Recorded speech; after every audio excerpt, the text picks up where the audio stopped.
এই জিহাদ সম্পর্কে পবিত্র কোরআনুল কারীমের 500টি আয়াত রয়েছে। কতটি আয়াত? 6666, মতান্তরে 6236টি আয়াতের মধ্যে জিহাদ সম্পর্কে 500 আয়াত আল্লাহ পাক রব্বুল আলামিন নাজিল করেছেন। কিন্তু আমাদের সমাজে আজকে বড়ই আফসোসের বিষয়, পরিতাপের বিষয়, অধিকাংশ মুসলিম ইসলামের জ্ঞান না থাকার কারণে তারা এই পবিত্র জিহাদকে সন্ত্রাস মনে করে এবং সন্ত্রাস তকমা দিয়ে পবিত্র জিহাদটাকে বিতর্ক করার জন্য, যাতে মুসলিম সমাজ জিহাদ থেকে সরে আসে, সেজন্য পশ্চিমা বিশ্ব, যেগুলো ইহুদি খ্রিস্টান রাষ্ট্র রয়েছে, এই পশ্চিমা বিশ্ব থেকে তারা বিভিন্ন সংবাদ মাধ্যমে, বিভিন্ন লোকদের মাধ্যমে তারা প্রপাগান্ড ছড়ায় যে জিহাদ মুসলমান, জিহাদ না সন্ত্রাস করে, জঙ্গি বলে তারা বিভিন্ন অপবাদ দিয়ে থাকে। আসেন আজকে তাদের গোমর ফাঁস করব, আর ইসলামে জিহাদের বিধান সম্পর্কে আল্লাহ যে কথা বলেছেন, রাসূল সাল্লাল্লাহু আলাইহি সাল্লাম যে কথা বলেছেন, সেই কথাগুলো আলোচনা করব। সর্বপ্রথম আমরা জিহাদের শাব্দিক অর্থ জেনে নেই। জিহাদের শাব্দিক অর্থ হলো চেষ্টা, প্রচেষ্টা, সংগ্রাম, লড়াই, যুদ্ধ, অধিকার আদায় ইত্যাদি। আর ইসলামী শরীয়তের পরিভাষা জিহাদ বলা হয় আল জিহাদু হুয়া দুআ ইলা দ্বীনিল হক। জিহাদ হলো লোকদেরকে সত্য দ্বীনের প্রতি, সত্য ধর্মের প্রতি আহ্বান করা। ওয়াল কিতাল মান লাম ইয়াকবাল, আর এই সত্য ধর্মকে যারা অস্বীকার করে তাদের বিরুদ্ধে সংগ্রাম করা, লড়াই করা, কিতাল করা, যুদ্ধ করা, এটার নাম হলো জিহাদ। কথা ভালো করে বুঝতে হবে।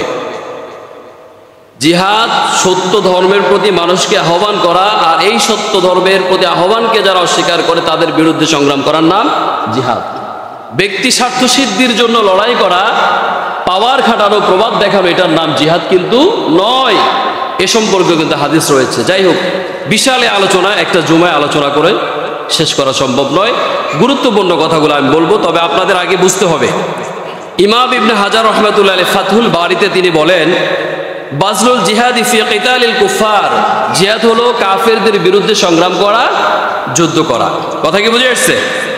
জিহাদ সম্পর্কে আল্লাহ রাব্বুল আলামিন কোরআনুল কারীমের 29 নম্বর সূরা সূরাতুল আনকাবুতের 68 নম্বর আয়াত আল্লাহ বলছেন, ওয়াল্লাযীনা জাহাদু ফীনা লানাহদিয়ান্নাহুম সুবুলানা ওয়া ইন্নাল্লাহা লামাআল মুহসিনিন।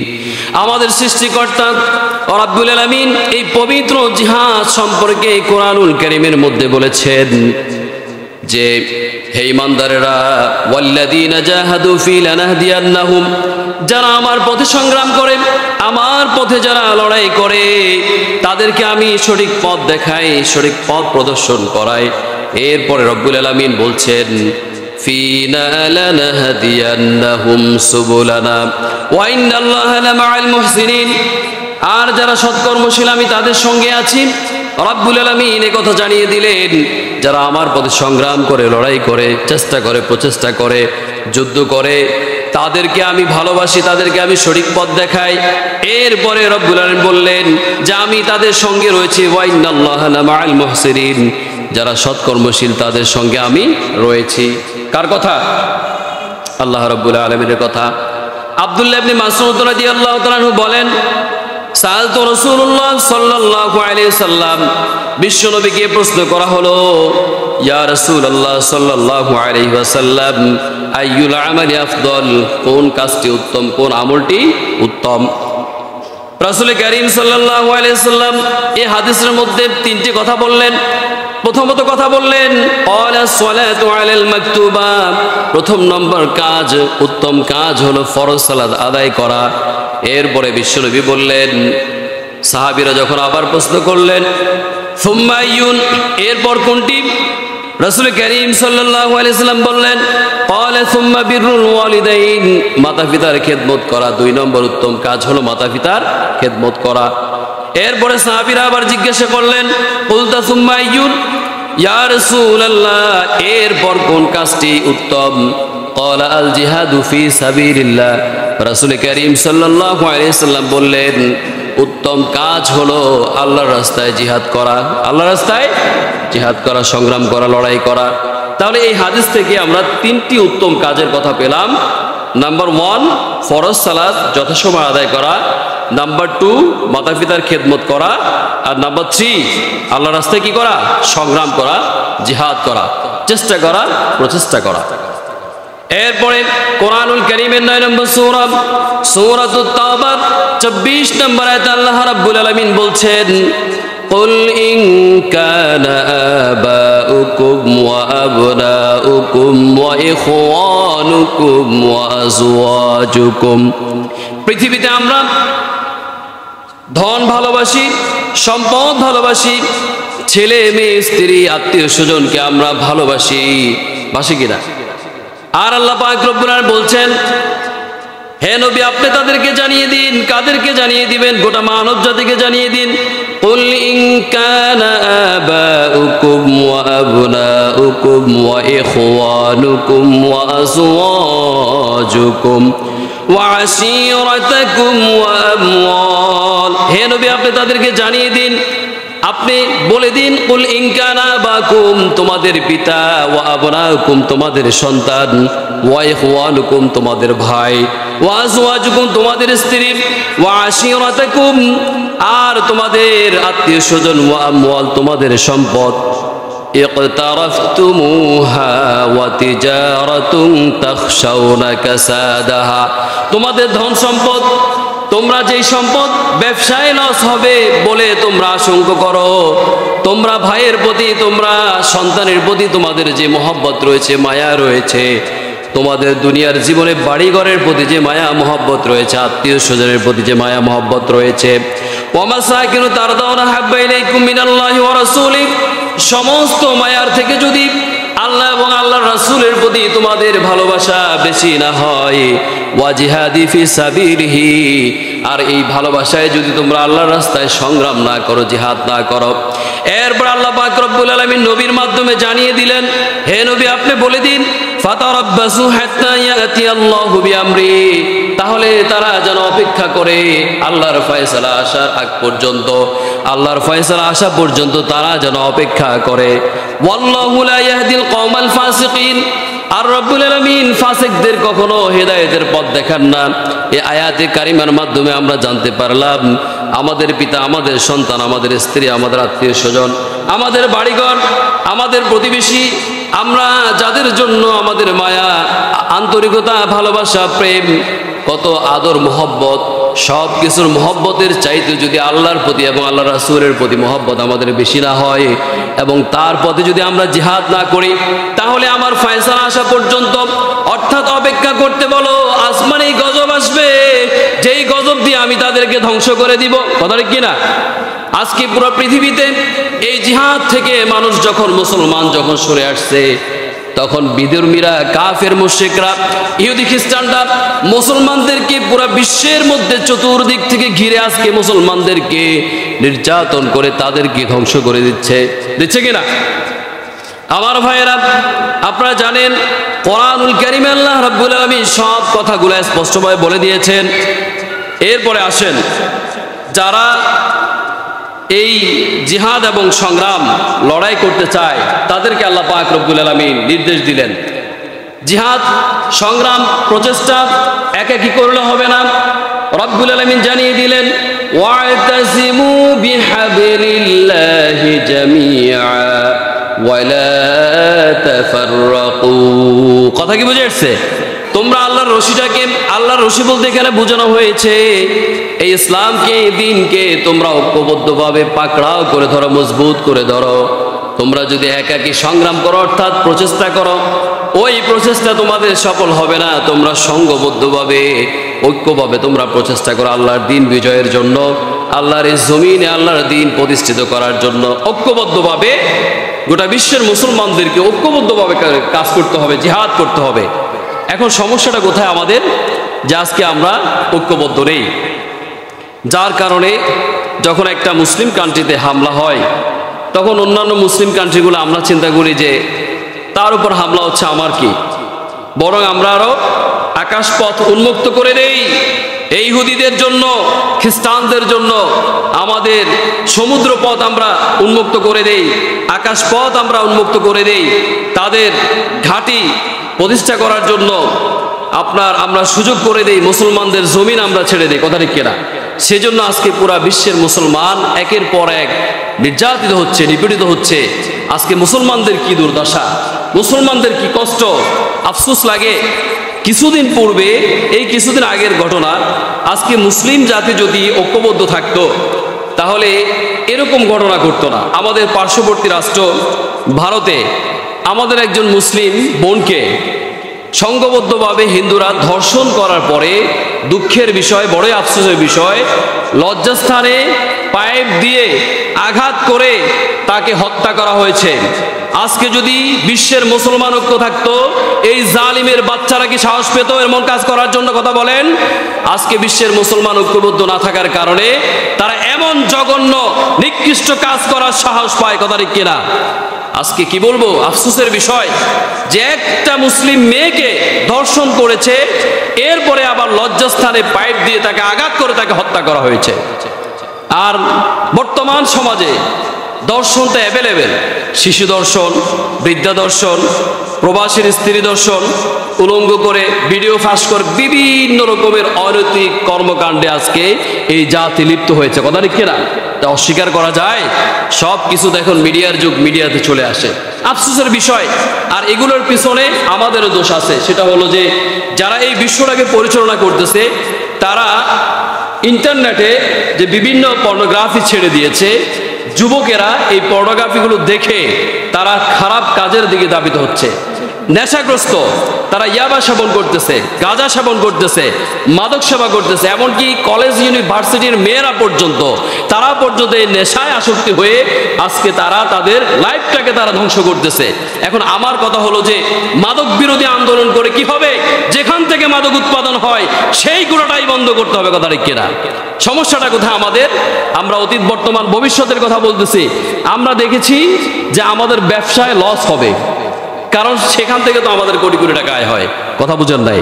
এই জন্য একটু দুই চারটা আন্দোলন করে একটু সংগ্রাম করে সমাবেশ করে আমরা দেখালাম জাতিকে যে না, আমরা মাদকের বিরুদ্ধে। কিন্তু আসলে মাদক যেখান থেকে উৎপাদন হয় সেখানে তো আমাদের বন্ধন কোনো ব্যবস্থা নেই, বরং আমরা আরো সেই মাদকগুলা পরিচালনা করি আমাদের টাকায়, আমাদের পাওয়ারে, আমাদের ক্ষমতায়। এজন্য আজকে যুবক সমাজ এমন পর্যায়ে চলে গিয়েছে, আজকে আপনার মেয়েও নিরাপদ নয়, আমার মেয়েও নিরাপদ নয়, আপনার স্ত্রীও নিরাপদ না, আমার স্ত্রীও নিরাপদ নয়, কথা ঠিক কিনা? হাজতের জন্য বাহিরে প্রবেশ করেছে, বাহিরে বের হয়েছে, এমত অবস্থায় দুই চারজন মিলে আগ থেকেই কি সেখানে খাপ্পি মেরে আছে, তাকে মুখ চেপে ধরে জঙ্গলে নিয়ে তাকে ধর্ষণ করতেছে, হত্যা করতেছে। এই পরিস্থিতির কারণে আজকে বিশ্ব যারা পরিচালনা করতেছে তারা দায়ী, আর মুসলিম আমরা যারা, আমরাও দায়ী। কারণ আমরা যারা মুসলিম নেতৃত্ব দিচ্ছি, আমরা দুনিয়ার ভোগ বিলাসে তাই মেতে আছি, এজন্য আমরা আমাদের নেতৃত্ব সঠিকভাবে আমরা দিতে সক্ষম হচ্ছে না। এরপর আল্লাহ রাব্বুল আলামিন বললেন যে তোমরা প্রাচীর যেমন শক্ত মজবুত, এমন ভাবে ঐক্যবদ্ধ হয়ে তোমরা আমার পথে জিহাদ করো, সংগ্রাম করো। ইন্নাল্লাহা ইউহিব্বুল্লাযীনা ইউকাতিলুনা ফী সাবিলিহি সাফফা কাআন্নাহুম বুনয়ানুম মারসুস। আল্লাহ তাদেরকে ভালোবাসেন যারা আল্লাহর দ্বীনের জন্য আল্লাহর পথে ঐক্যবদ্ধভাবে সংগ্রাম করে। প্রাচীর যেমন শক্ত মজবুত, এমন মজবুত হয়ে কাতারবন্দি হয়ে সারিবদ্ধ হয়ে কাঁধে কাঁধ মিলিয়ে যারা এই দিন ইসলাম প্রতিষ্ঠা করার জন্য সংগ্রাম করে, আল্লাহ তাদেরকে ভালোবাসেন। তো আমরা মুসলিম হিসেবে আমাদের দরকার আছে না নাই? হ্যাঁ, আমি কিন্তু বলেছি প্রথমে যে জিহাদ আর সন্ত্রাস কিন্তু এক নয়, সন্ত্রাসের সংজ্ঞাও কিন্তু আসতেছে, একটু অপেক্ষা করেন। এরপরে রব্বুল আলামিন কোরআনুল কারীমের মধ্যে বলছেন মুহাম্মাদুর রাসূলুল্লাহ ওয়াল্লাযীনা মাআহু আশিদ্দাউ আলাল কুফফার। মুহাম্মাদুর রাসূলুল্লাহ, হে আমার রাসূল মুহাম্মদ সাল্লাল্লাহু আলাইহি ওয়াসাল্লাম, আপনারা মুসলমানরা পরস্পরে নিজেদের মধ্যে একটা মহব্বত রাখবেন, আন্তরিকতা রাখবেন, ভালোবাসা রাখবেন। আর কাফের মুশরিকদের বেলায় আপনারা শক্ত মজবুত প্রাচীরের মতো আপনারা অটল থাকবেন। কথা কি বুঝে আসছে? তার মানে আল্লাহ তাআলা এখানে কি বুঝাচ্ছেন?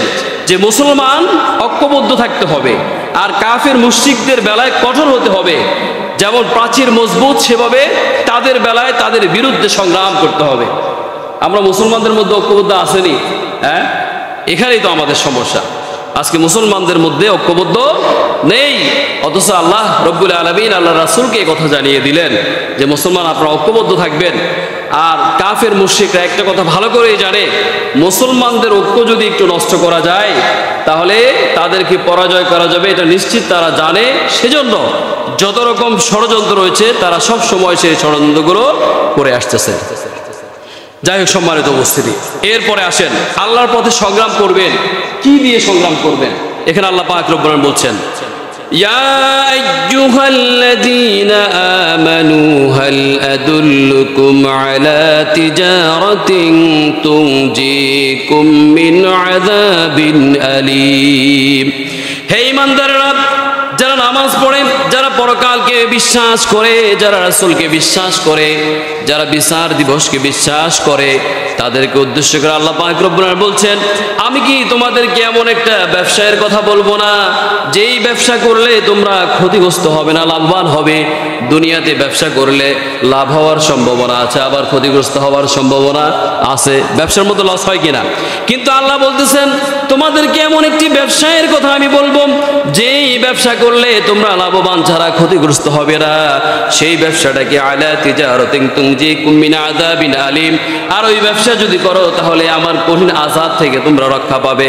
আল্লাহ এরপরে বলছেন, তুমিনুনা বিল্লাহি ওয়া রাসূলিহি ওয়া তুজাহিদুনা ফি সাবিলিল্লাহি বিআমওয়ালিকুম ওয়া আনফুসিকুম। আল্লাহ বলছেন আমার পথে ব্যবসা করতে হবে দুইটি জিনিসের বিনিময়, একটি হলো মাল আর একটা হলো জান। এই দুইটি জিনিসের বিনিময়ে আমার পথে ব্যবসা করতে হবে, আমার রাস্তায় ব্যবসা করতে হবে। অর্থাৎ আমার রাস্তায় তুমি জান এবং মাল দিয়ে তুমি জিহাদ সংগ্রাম করো। কথা কি বুঝে আসছে? আল্লাহর কথা, কার কথা? দুইটা জিনিস, একটা হলো মাল আর একটা হলো কি? জান। এখন আমরা অনেকে মালও দিতে চাই না, জান তো দূরের কথা। কথা কি বুঝে আসছে? এই যে মসজিদের জন্য যে সম্পদ দেন, মাদ্রাসার জন্য যে সম্পদ দেন, এটাও তো জিহাদের একটা অংশ। বুঝেন নাই মনে হয়? কারণ আপনি ইসলামকে জিন্দা করার জন্য ইসলামের যে প্রতিষ্ঠানগুলো রয়েছে, বাইতুল্লাহ রয়েছে, মাদ্রাসা রয়েছে, মাহফিল রয়েছে, নেক কাজগুলো যে রয়েছে, এই কাজে অর্থ সহযোগিতা করাও কি আপনি দিন ইসলাম জিন্দা করার জন্য আপনার অর্থ আপনি ব্যয় করলেন, আপনার প্রচেষ্টা চালালেন, এটাও জিহাদের অন্তর্ভুক্ত। কথা কি বুঝে আসছে? জিহাদ শুধু মারামারি, কাটাকাটি, ফিটাফিটি নয়। বোমা একটা ফুটাই দিলাম হঠাৎ করে, এটার নাম জিহাদ নয়। জিহাদের কতগুলো নীতিমালা রয়েছে। কিন্তু আমাদের সমাজে কিছু ব্যক্তি এমন আছে জিহাদের নামে সন্ত্রাস করে। এই জন্য আজকে মুসলমান বিভ্রান্তির মধ্যে রয়েছে। জিহাদ আর সন্ত্রাস কিন্তু এক নয়। এবার আসেন রব্বুল আলামিন এরপরে বললেন, যালিকুম খায়রুল লাকুম ইন কুনতুম তা'লামুন। তারা যদি জানতো এটা তাদের জন্য কত কল্যাণ। আমার ভাইয়েরা, সবাই আমরা জানি আমাদেরকে আল্লাহ রব্বুল আলামিন দুনিয়াতে পাঠিয়েছেন, এরপরে আমাদের মরণ হবে। আমাদের জীবন একটা, মরণও কয়টা বলেন? একটা। জীবনে একটা, মরণও একটা। এই দুনিয়ার জীবন মায়া মোহাব্বতে আমরা যে আজকে আখিরাতকে ভুলে গিয়েছি, পরকালকে ভুলে গিয়েছি, এই জীবনকে আমরা ধরে রাখতে পারবো? হ্যাঁ, স্ত্রীর জন্য এত মায়া, যখন আমি মারা যাব স্ত্রীকে আমার সঙ্গে কবরে যাবে। সন্তানের জন্য এত মায়া, ভাইয়ের জন্য, প্রতিবেশীর জন্য এত মায়া, কর্মীর জন্য এত মায়া। কিন্তু আমি যখন মারা যাবো এরা কি আমার সঙ্গে যাবে? হ্যাঁ, আর মরতে তো হবে। আপনি ঘরের মধ্যে থাকেন আর যেখানে থাকেন না কেন, সমুদ্রের মাঝখানে থাকেন, যেখানে থাকেন না কেন, আপনার যখন হায়া শেষ হয়ে যাবে মালাকুল মউত সেখানে পৌঁছে যাবে। এজন্য যারা বীর মুজাহিদ, তারা আল্লাহর রাস্তায় নিজের জীবনটা দিতে ভালোবাসে। তারা চিন্তা করে আমি যদি আল্লাহর রাস্তায় শহীদ হয়ে যাই, হাসতে হাসতে জান্নাতে চলে যাব। সুবহানাল্লাহ। আল্লাহ পাক রব্বুল আলামিন বলছেন, যারা মুমিন তারা আল্লাহর পথে জিহাদ করে, আল্লাহর পথে সংগ্রাম করে। কোরআনুল কারীমের মধ্যে আল্লাহ রাব্বুল আলামিন বলছেন, আল্লাযীনা আমানু ইউকাতিলুনা ফি সাবিলিল্লাহ। যারা ঈমানদার তারা আল্লাহর পথে সংগ্রাম করে, আল্লাহর দ্বীনকে বাস্তবায়ন করার জন্য তারা প্রচেষ্টা করে। আর যারা মুমিন নয় তাদের ব্যাপারে আল্লাহ পাক রব্বুল আলামিন বলছেন ওয়াল্লাযীনা কাফারু ইউকাতিলুনা ফি সাবিলিত তাগুত। যারা কাফের মুশরিক তারাও সংগ্রাম করে, তারা শয়তানের পথে সংগ্রাম করে। কার পথে? শয়তানের পথে। যেমন একজন ব্যক্তি মাহফিলের জন্য আহ্বান করলো, আর একজন ব্যক্তি একটা নাচের অনুষ্ঠানের জন্য আহ্বান করলো। দুইজন ব্যক্তির আহ্বান, একটা দিনের জন্য আর একটা শয়তানের জন্য। একটা ইসলামের পক্ষের আহ্বান আর একটা ইসলামের বিপক্ষে আহ্বান। কথা কি বুঝে আসছে? মানুষের জীবনে দুইটা দিক আছে, good side and bad side. একটা ভালো দিক আর একটা খারাপের দিক। যারা মুমিন তারা সবসময় ভালোর দিকটাই চিন্তা ভাবনা করে, এবং মুমিনেরা আল্লাহর রাস্তায় জিহাদ সংগ্রাম করে, সে কথা আল্লাহ কোরআনের মধ্যে বলেছেন। মুমিনদের জানমাল আল্লাহ ক্রয় করে নিয়েছেন জান্নাতের বিনিময়। কিসের বিনিময়? আমরা যারা মুমিন আমাদের জানমাল আল্লাহ তাআলা ক্রয় করে নিয়েছেন জান্নাতের বিনিময়। বিক্রেতাকে বলেন আল্লাহ, ক্রেতা আমরা। আর এই জান্নাতের বিনিময় আমাদের জানমালকে আল্লাহ পাক রব্বুল আলামিন ক্রয় করে নিয়েছেন। আল্লাহ পাক রব্বুল আলামিন বলছেন ইন্নাল্লাহা আশতারা মিনাল মুমিনিনা আনফুসাহুম ওয়া আমওয়ালাহুম বিআন্না লাহুমুল জান্নাহ। হে ঈমানদাররা শুনে রাখো, তোমাদের জান এবং মালের বিনিময়ে আমি তোমাদেরকে জান্নাত দান করব। তোমাদের জান এবং মাল আমি জান্নাতের বিনিময় ক্রয় করে নিলাম। এজন্য মুমিনরা আল্লাহর রাস্তায় সংগ্রাম করতে ভয় পায় না, যুদ্ধ করতে ভয় পায় না, নিজেদের জানটাকে উৎসর্গ করতে ভয় পায় না।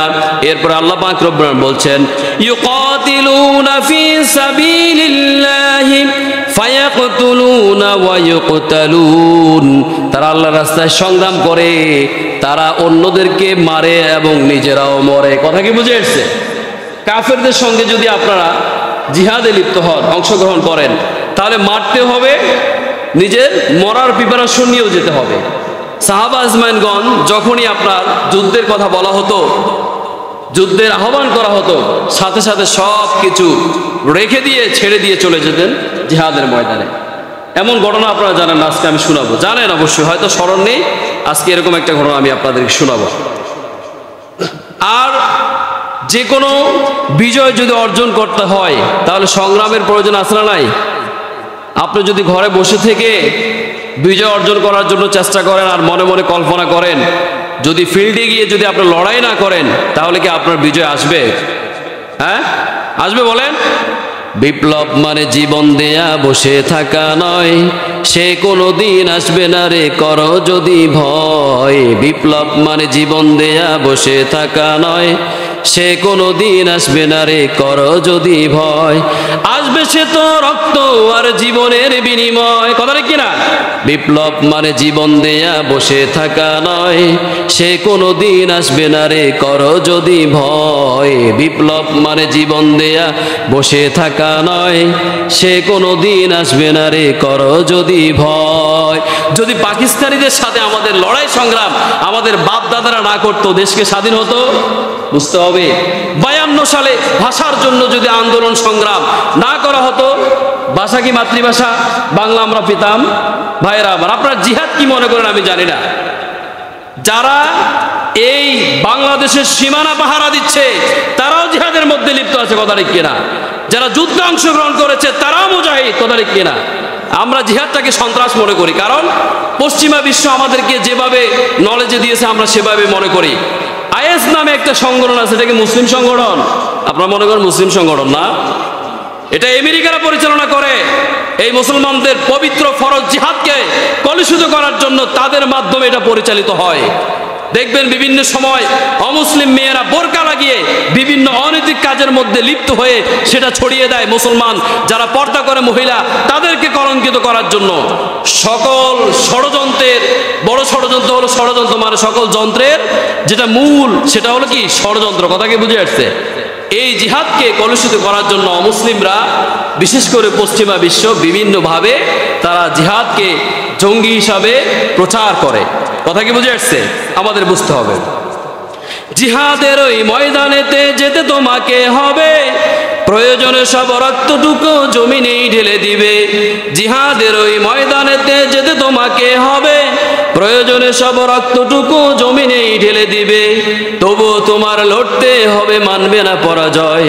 বিপ্লব মানে জীবন দেয়া বসে থাকা নয়, সে কোনো দিন আসবে না তো করো যদি ভয়। বিপ্লব মানে জীবন দেয়া বসে থাকা নয়, সে কোনো দিন আসবে না রে করো যদি ভয়।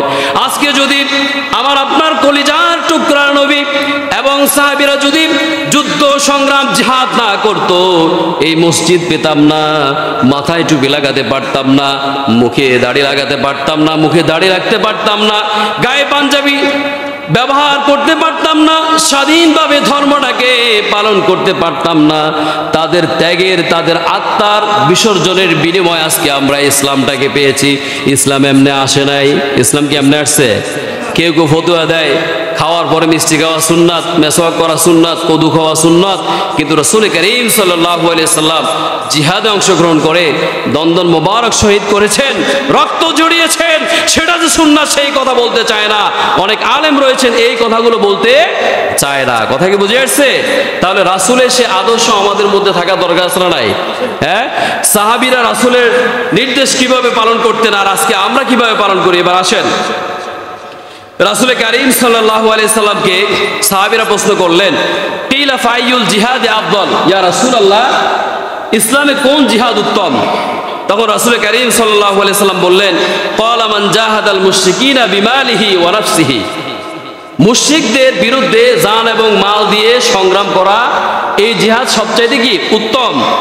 এরপরে সাহাবীরা জানতে চাইলেন, ইয়া রাসূলুল্লাহ কিলা ফাইয়ুল কতল আসরাত, কোন মৃত্যু সবচাইতে উত্তম মৃত্যু? ক্বালা মান উহরিকা দামুহু ওয়া কিরা জাওয়াদা, রাসূল করিম সাল্লাল্লাহু আলাইহি সাল্লাম বললেন, যেই ব্যক্তি আল্লাহর দ্বীন প্রতিষ্ঠার ক্ষেত্রে মৃত্যুবরণ করে, তার সাওয়ারি অর্থাৎ সে ঘোড়ার পিঠে উঠে যে যুদ্ধ করে, সেই সাওয়ারির পা পর্যন্ত কাফের কর্তৃক আঘাতপ্রাপ্ত হয়, হত্যা হয়, এমন মৃত্যুটাই একজন মুসলমানের জন্য উত্তম মৃত্যু। কথা কি বুঝে আসছে?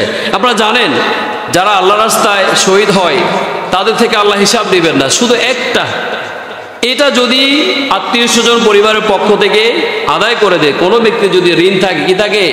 ঋণ থাকে, এই ঋণ ছাড়া একজন শহীদ ব্যক্তি তার অন্যান্য যত কর্ম রয়েছে সমস্ত কর্ম আল্লাহ তাআলা হিসাব ছাড়াই তাকে জান্নাতে প্রবেশ করিয়ে দেবে। সুবহানাল্লাহ। এই জন্য মৃত্যুর পরে জান্নাতে যাওয়ার উত্তম পন্থা হলো কি? শহীদি মৃত্যু। কিসের মৃত্যু? শহীদি মৃত্যু। এই শহীদি মৃত্যু আমাদের তামান্না আছে রে। সাহাবীরা নবীজিকে কত ভালোবাসতেন। আজকে আমরা নবীর উম্মত দাবি করি, কিন্তু আসলে নবীর আদর্শ আমাদের মধ্যে কতটুকু আছে?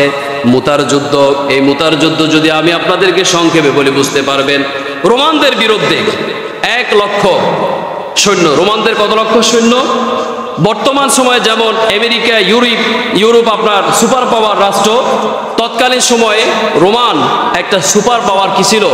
রাষ্ট্র ছিল। এই রোমানদের বিরুদ্ধে যুদ্ধ কেন? একজন মুসলিম দূতকে তারা হত্যা করেছিল। মুসলমানদের পক্ষ থেকে একজন দূত পাঠানো হয়েছিল রোমান বাদশার কাছে, সে ওই দূতকে হত্যা করেছিল। কয়জনকে হত্যা করেছিল?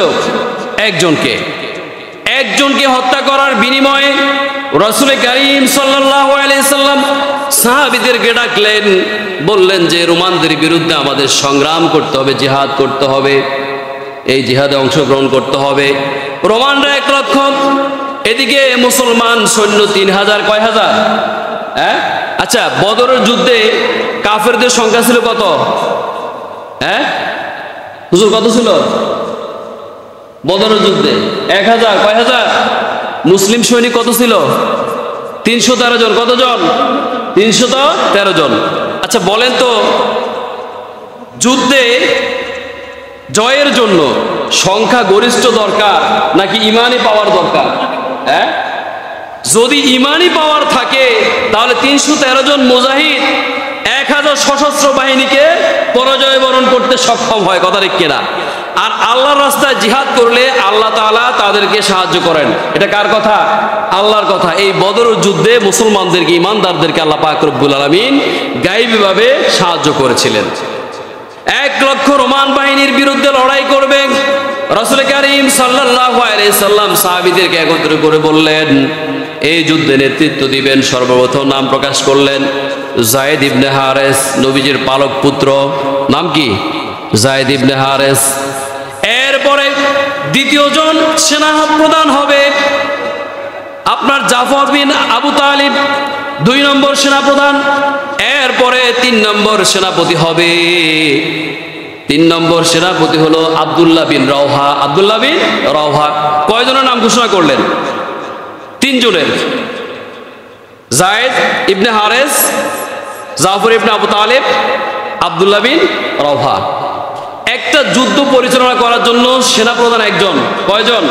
সেনাপতি একজন। এখানে 3 জন নির্বাচিত করা হলো।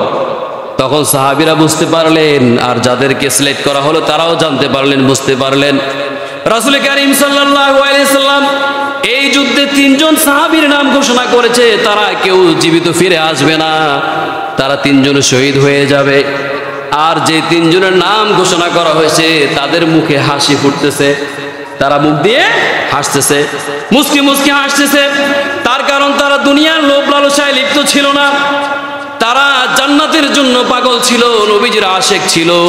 নবীজি যখন বলেছে, তাদের নাম ঘোষণা করেছে, এরপরে নবীজি বললেন যে যাও হারেস, তুমি তোমার গার্ডিয়ানের কাছে দেখা করে আসো। যায়েদ বিন হারেস বললেন, ইয়া রাসূলুল্লাহ, আপনি তো আমার উত্তম গার্ডিয়ান, নবীজির পালক পুত্র, আমি আপনার কাছে বলতেছি আমার আর ঘরে ফিরে যাওয়ার কোনো প্রয়োজন নেই। আমি আপনার কাছ থেকে অনুমতি নিয়ে বিদায় নিয়ে আমি জিহাদের ময়দানে অংশগ্রহণ করব।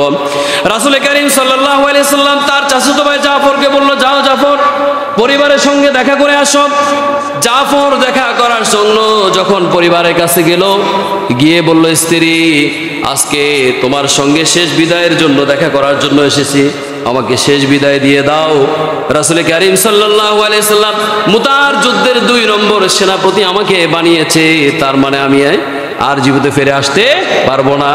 স্ত্রী দোয়া করলেন আল্লাহর কাছে, যে আল্লাহ, আমার 2টি ছোট সন্তান আছে, আমার স্বামী যদি জিহাদের ময়দানে যায়, শহীদ হয়ে যায়, এই সন্তানগুলো এতিম হয়ে যাবে। আমি আপনার কাছে প্রার্থনা করি, রাসূল কারীম সাল্লাল্লাহু আলাইহি সাল্লাম জিহাদে অংশগ্রহণ করার জন্য বলেছেন, আমি নিষেধ করব না, তবে আপনি তাকে গাজী হিসাবে আবার আমার কাছে ফিরিয়ে দিয়েন। তখন জাফর বিন আবু তালিব তার তরবারি ডান হাতে নিয়ে তার বাম হাত ধরে উল্টা দিক থেকে স্ত্রীর হাতে মৃদু আঘাত করলেন, আর বললেন, বলো তো আমি যে তোমাকে আঘাত করেছি তোমার হাত কি কেটেছে কিনা? বলল, না, কেন কাটে নেই? তার কারণ আপনি ছুরির উল্টা দিক থেকে আঘাত করেছেন। তখন জাফর বিন আবু তালিব বললেন, ও আমার স্ত্রী, আমি আমার নাকের মধ্যে জান্নাতের ঘ্রাণ পাচ্ছি, আমি নিশ্চিত শহীদ হয়ে যাব, আর তুমি আমাকে গাজী হিসেবে ফিরে আসার জন্য আল্লাহর কাছে ফরিয়াদ করছো, তোমার আজকের এই ফরিয়াদ আল্লাহর কাছে কবুল হবে না। আল্লাহু আকবার। তিনি বের হয়ে চলে গেলেন। এদিক থেকে পিছন দিক থেকে ছেলেরা আব্বু আব্বু বলে চিৎকার করতেছে, স্ত্রী কান্না করতেছে। জাফর বিন আবু তালিব পিছনের দিকে আর ফিরে তাকাচ্ছেন না। তারা কেমন নবীজির আশেক ছিলেন, কেমন পাগল ছিলেন। দুনিয়ার স্ত্রীর মায়া, সম্পদের মায়া, ছেলে সন্তানের মায়া ত্যাগ করে জিহাদের ময়দানে চলে গেল। এদিকে আব্দুল্লাহ বিন রওহা নতুন বিবাহ করেছে, দুপুর বেলায় স্ত্রী নিয়ে এসেছে, রাতের বেলায় বাসরঘর হবে। কি হবে? বাসরঘর হবে, সহবাস হবে। সুন্দরী মেয়ে বিয়ে করেছেন। এদিকে রাসূল কারীম সাল্লাল্লাহু আলাইহি সাল্লাম যুদ্ধের ময়দানে সেনাপতি বানিয়ে দিয়েছেন। যুদ্ধের ময়দানে চলে যেতে হবে। রাসূল কারীম সাল্লাল্লাহু আলাইহি সাল্লাম বললেন, যাও পরিবারের কাছ থেকে বিদায় নিয়ে আসো। আব্দুল্লাহ বিন রওহা বাড়ির নিকটে গিয়ে ঘরের মধ্যে প্রবেশ না করে বাহির থেকে বলতেছে, আমার প্রাণের স্ত্রী, আমি তোমার কাছ থেকে বিদায় নেওয়ার জন্য এসেছি, তুমি আমাকে বিদায় দাও। স্ত্রী ঘর থেকে বলতেছে, স্বামী আপনি কেমন কথা বলেন, মাত্র আপনার সঙ্গে আমার বিবাহ হয়েছে, আজকে আমার সঙ্গে আপনার সঙ্গে বাসর হবে, আপনাকে আমি দেখবো, আমি দেখতে পারিনি, এখন আপনি জিহাদের ময়দানে চলে যাবেন, যান, আমার কোনো আপত্তি নেই। যেহেতু বিশ্বনবীর অর্ডার, কার অর্ডার? আপনি কার পথে সংগ্রাম করার জন্য যাচ্ছেন? আল্লাহর পথে। অর্ডার হলো বিশ্বনবীর। তারপর আমি ছোট্ট একটা আবদার করব, আমার এই আবদারটুকু আপনি যদি মেনে নেন, আমি একবারের জন্য হলো আমি আপনার চেহারাটুকু দেখতে চাই, আমি আপনার চেহারা দেখি নাই। স্বামী বলতেছে, আমার চেহারা দেখার দরকার নাই, আমি যদি এখন তোমার সঙ্গে দেখা করার জন্য ভিতরে প্রবেশ করি, তোমার প্রতি আমার প্রেম ভালোবাসা আসবে। তাহলে সেখানে আমার ইমানের দুর্বলতার পরিচয় পাবে। সুতরাং আমি ভিতরে প্রবেশ করতে চাই না। স্ত্রী বলতেছে আমি প্রেম নিবেদন করব না, শুধু একবার এই জন্য চেহারাটা আমি দেখব, যাতে করে কালকে আমাদের ময়দানে জান্নাতের মধ্যে আমি আপনাকে খুঁজে নিতে পারি।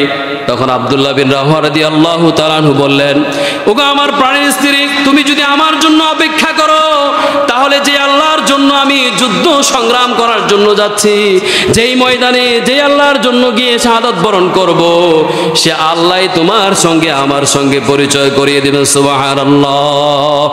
এইভাবে তারা পরিবার থেকে বিদায় নিয়ে যুদ্ধের ময়দানে চলে গেলেন। যুদ্ধ করতে করতে সেনাপ্রধান আপনার যায়েদ বিন হারেস শহীদ হলো, অনেক অমুসলিমকে জাহান্নামে পাঠালো। এরপরে দ্বিতীয় আপনার জাফর বিন আবু তালেব সে সেনাপ্রধান হলো, সে যুদ্ধ করতেছে। কাফেররা ছুরির আঘাতে তার ডান হাত কর্তন করে ফেলেছে, বাম হাত দিয়ে ইসলামের পতাকা উঁচু করে ধরেছে, বাম হাত কেটে ফেলেছে। তারপরে এই যে হাতের যে বাকি অংশ আছে, এভাবে সেই পতাকা দুই বাহু দিয়ে চেপে ধরে উঁচু করে রেখেছে। এদিকে 3 নম্বরে মুসলিম সেনাপতি সে আসলো, আসার পরে দেখতেছে যে আপনার নবীজির চাচাতো ভাই জাফর বিন আবু তালেবের অবস্থা। তখন তারা আশ্চর্য হয়ে সেই পতাকা হাতে নিয়ে সংগ্রামে ঝাঁপিয়ে পড়লো। 3 নম্বর সেনাপতি আব্দুল্লাহ বিন রাওয়াহা সে অনেক কাফেরদেরকে জাহান্নামে পাঠিয়ে সে শাহাদাত বরণ করলো। এরপরে মুসলমানদের মধ্য থেকে যারা জিহাদে অংশগ্রহণ করেছে তারা একজন সেনাপতি সিলেক্ট করলো, খালিদ বিন ওয়ালিদ রাদিয়াল্লাহু তাআলা আনহু। তার নেতৃত্বে যুদ্ধ চালিয়ে যেতে লাগলো। কথা কি বুঝে আসছে? এভাবে সাহাবীরা ইসলামের জন্য তাদের প্রাণ উৎসর্গ করেছে, জিহাদ করেছে, সংগ্রাম করেছে। কিন্তু আফসোসের বিষয়, আজকে আমরা জিহাদটাকে এমনভাবে আমরা হাইলাইট করি, পশ্চিমা বিশ্বের কথা অনুযায়ী জিহাদ মানে মারামারি, জিহাদ মানে কাটাকাটি, জিহাদ মানে সন্ত্রাসী। ভাইরা আমার, জিহাদ আর সন্ত্রাস এক নয়। সন্ত্রাস কাকে বলে জানেন? ত্রাস সৃষ্টি করা, অপরের অধিকার হরণ করা, নিরস্ত্র মানুষকে, নিরহ মানুষকে আঘাত করা, জুলুম করা, নির্যাতন করা, এটার নাম সন্ত্রাস। আর জিহাদ হলো সন্ত্রাস দমনের উত্তম পন্থা। কথা কি বুঝে আসছে? আজকে বিশ্বের কাফেররা জানে মুসলমানের হৃদয়ে যদি জিহাদি তামান্না সৃষ্টি হয়ে যায়, মুসলমানদেরকে দাবিয়ে রাখার মতো এমন কোন শক্তি বিশ্বের মধ্যে আজও পর্যন্ত জন্ম হয়নি। তার প্রমাণ বাংলাদেশে একাধিকবার প্রমাণ হয়েছে। আমরা এই মুসলিম দেশে আমরা বসবাস করি, 95-96% মুসলমানদের ইমানের বিনিময়ে, রক্তের বিনিময়ে যত অর্জিত আমরা অর্জন পেয়েছি তাদের রক্তের বিনিময়ে। কথা ঠিক কিনা? এই সমস্ত আন্দোলন সংগ্রামে কয়জন মুসলিম প্রাণ দিয়েছে আপনারা একটু খুঁজে দেখেন। কথা কি বুঝে আসছে? যাই হোক, সম্মানিত উপস্থিতি, আমি যে কথা বলতেছিলাম, তার এই জিহাদকে অস্বীকার করা যাবে? এরপরে আসেন, রাসূল করিম সাল্লাল্লাহু আলাইহি সাল্লামকে জিজ্ঞাসা করা হলো, ইয়া রাসূলুল্লাহ, এই জিহাদ সম্পর্কে যদি মুসলমানদের আকাঙ্ক্ষা না থাকে তাহলে কি হবে? আনা আবি হুরায়রা রাদিয়াল্লাহু তাআলা আনহু قال قال রাসূলুল্লাহ সাল্লাল্লাহু আলাইহি সাল্লাম। ভালো করে শুনবেন, যারা জিহাদে অংশগ্রহণ করতে চান না, জান দিয়ে, মাল দিয়ে এবং শহীদের তামান্না যাদের হৃদয়ে নাই, জিহাদের তামান্না যাদের হৃদয়ে নাই, তাদের ব্যাপারে রাসূল করিম সাল্লাল্লাহু আলাইহি সাল্লাম স্পষ্টভাবে বললেন, মান মাতা ওয়া লাম ইয়াগজু ওয়া লাম ইউহাদ্দিস নাফসাহু বি, যে ব্যক্তি জিহাদে অংশগ্রহণ করলো না এবং জিহাদ করার তামান্না তার হৃদয়ে নাই, এমত অবস্থায় সে মারা গেল, মাতা আলা শুবাতিন মিন নিফাক, সে মুনাফিকি অবস্থায় মৃত্যুবরণ করলো। ইন্নাল মুনাফিকিনা ফিদ দারকিল আসফালি মিনান নার, আর মুনাফিকদের জন্য জাহান্নামের নিম্ন স্তর বাজেট রয়েছে। একজন মুসলমান, এবার আপনি বলেন, আপনি কি জিহাদকে অস্বীকার করতে পারবেন? পারবেন? জিহাদকে আপনি অবহেলা করতে পারবেন? জিহাদে আপনার মাল দিয়ে, জান দিয়ে অংশগ্রহণ করতে হবে। আপনি জান দিয়ে পারতেছেন না, মাল দিয়ে অংশগ্রহণ করেন, করা দরকার আছে না নাই? রাসূল করিম সাল্লাল্লাহু আলাইহি সাল্লাম বললেন, আনা নাবিয়ুল মালহামা, আমি যোদ্ধা নবী। কি নবী? যোদ্ধা নবী। এবার আসেন, আমি এটার একটু সংক্ষেপে ব্যাখ্যা করে শেষ করছি। জং, যুদ্ধ। জং মানে কি? বাংলাতে আমরা বলি যুদ্ধ। আর জঙ্গি মানে যোদ্ধা। ফাইট, যুদ্ধ। ফাইটার মানে কি? যোদ্ধা। কথা কি বুঝে আসছে? তাহলে এই যে জঙ্গি বলা হয়, জঙ্গি মানে যোদ্ধা, জঙ্গি মানে কি? যোদ্ধা। জঙ্গি কারা বলে? বাংলাদেশ পাকিস্তানের আগ্রাসনের বিরুদ্ধে সংগ্রাম করেছে, বাংলাদেশের মুক্তিযোদ্ধাদেরকে জঙ্গি বলবে পাকিস্তানের লোকেরা। কথা ঠিক কিনা? কথা বুঝেন না মনে হয়।